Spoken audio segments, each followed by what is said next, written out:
रामाय रामभद्राय रामचन्द्राय वेदसे रघुनाथाय नाथाय सीताया पतये नमः। आवोला आज रामचरितमानसनी ચોપાઈઓનો અર્થ જાણવાનો પ્રયત્ન કરીએ। ગૌસ્વામી તુલસીદાસજી મહારાજ એમ લખી રહ્યા છે, બડે ભાગ્ય મનુષ્ય તનુ પાવા, શૂર દુર્લભ શબ ગ્રંથ હી ગાવા, ઉમા કહાઉં મેં अनुभव अपना, सत्य हरि भजन जगत सब सपना। ગોસ્વામી તુલસીદાસજી મહારાજ એમ કહી રહ્યા છે કે ભગવાનનું તમે ભજન કરો।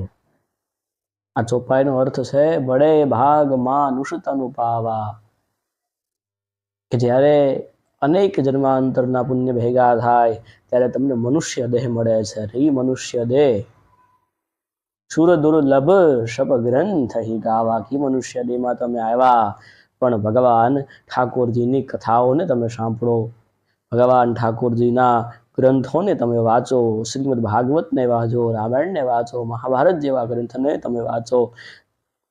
સુર દુર્લભ શબ ગ્રંથ હી ગાવા, ઉમા કહું મેં અનુભવ અપના, ભગવાન શિવ માં પાર્વતીને પોતાનો અનુભવ શેર કરે છે। ઉમા કહું મેં અનુભવ અપના, સત્ય હરિભજન, કે આ સંસારમાં કઈ જ નથી વાલા, સંસારમાં કામ ક્રોધ લોભ મોહ મત્સર ઈર્ષા જ્ઞાન આ બધું જ છે। આ સંસારમાં બધી માયા છે ને એ બધી માયાને મૂકી અને સત્ય તો શું છે?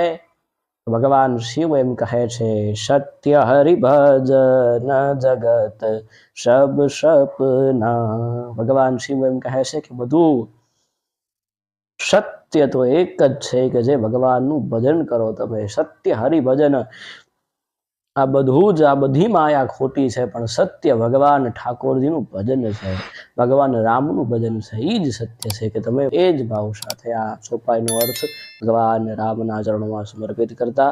અસ્તુ, જય દ્વારકાધીશ, રાધે રાધે। વિડીયો પસંદ આવ્યો હોય લાઈક કરજો, શેર કરજો, ચેનલને સબસ્ક્રાઈબ કરજો। રાધે રાધે, જય દ્વારકાધીશ।